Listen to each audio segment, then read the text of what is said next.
Welcome back, guys. I think while we're here we'll show you a very quick rundown on what I carry in my Northern Ireland Patrol pack, doing a recce, looking for good places to do bug outs. So first off, we'll start at the top, shall we? Most military people, as you probably know, keep their hats and gloves and waterproofs on the top part of the bergen. I have the luxury of having put a pouch on the back. Gives me quick access to waterproofs and jackets and sweater, and I keep this with first aid and camera gear on the top. So on the top, always first aid kit for that injury you might sustain. Eye protection for going through heavy pine forest, so you keep that nearby. Head protection against the sun if it suddenly turns warm. On the second level, I keep a dry spare hat and scarf. So that's the kit on the top lid. On the side pouches, I have my well-known fire stuff, and inside the fire kit I keep quite a lot of meths in small sample bottles like this. I'm carrying 3 today, which is excessive. Normally 1 is enough for a day patrol, but for some reason I have 3 today, which is, I suppose one could always take that on a 24 overnighter. That would keep you going. Inside my pouch is always combat matches, spare knife and ferrocerium roll, and that's always with me wherever I go. I know I've got a clean fuel system.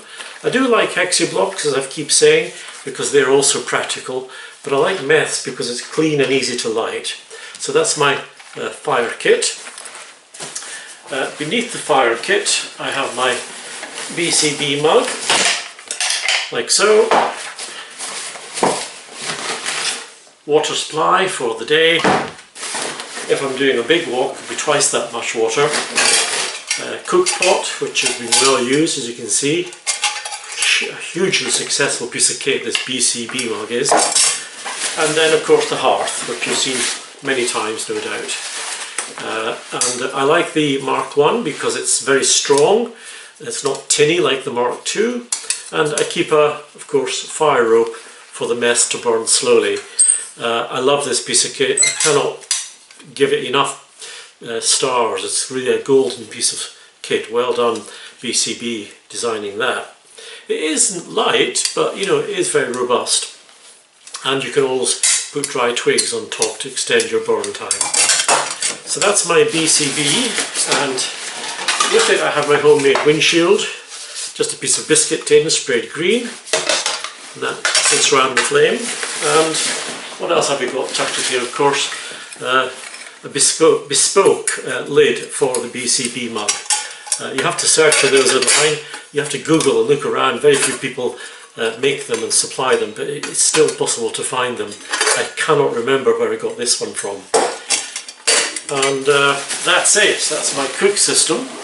And on the other pouch is the kitchen, or the larder I should say, and of course a full lunch, snacks, coffee mate, coffee and coffee press. That's a luxury I've mentioned before.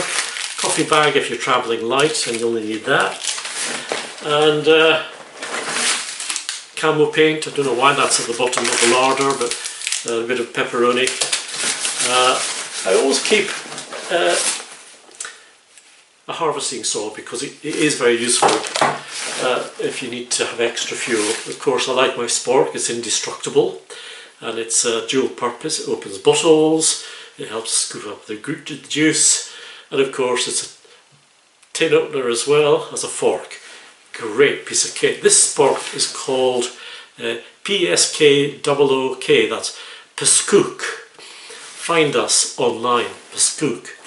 I've had this for some time and I always take it because I like it so much. It's so lightweight, tough and compact.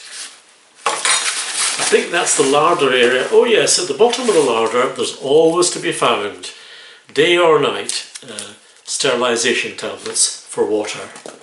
Right then, so that's the kitchen system looked at, and now we'll go straight to the Bergen itself. In this pouch I keep my waterproof trousers that I might need any moment, and of course my waterproof jacket. I do have DPM leggings as well as black tar, and I just sort of vary it depending on the terrain that I'm going to. So inside the Bergen, for a day trip and checking out possible bug out places, I carry a pair of camouflage spare trousers. If I'm travelling from suburban territory and don't want to be noticed, I'll pop these on top of my casual trousers, and that gives me a double layer. So they are a really good quality. I'll do a short video on trousers in due course, but these are the real McCoy from the 1990s Army DPM, and they breathe and they dry so quick. It's such a wonderful piece of kit. And moving on swiftly, next stage is, I probably wouldn't use it unless it was threatening rain, but I can always sling this up. This is my tarp, and of course it's Army, and it's relatively heavy, but you know, I think 2 pounds roughly in weight. So I always have my paracord and attachment points and pegs all wrapped inside, so I know exactly what I've got, and I open it up and everything is where it should be. Order and system pays off. Beneath the tarp I have, for very cold weather of course, my smock. But I always carry a spare dry socks and t-shirt and undies, just in case I get a real sweat going and it gets cold. I can quickly change into dry clothing and then put a waterproof jacket or a fleece on, and you're really wonderful and dry, ready to start again. At the base of my Bergen I always carry my lightweight hammock. This is just a cheap hammock, it's not anything special, but it does have a bug net and it's relatively lightweight and small. So that's the Covacure. I've used it on the ground under the basha, and it's acted as a great bedroom area. And that's everything from my Northern Ireland Patrol pack.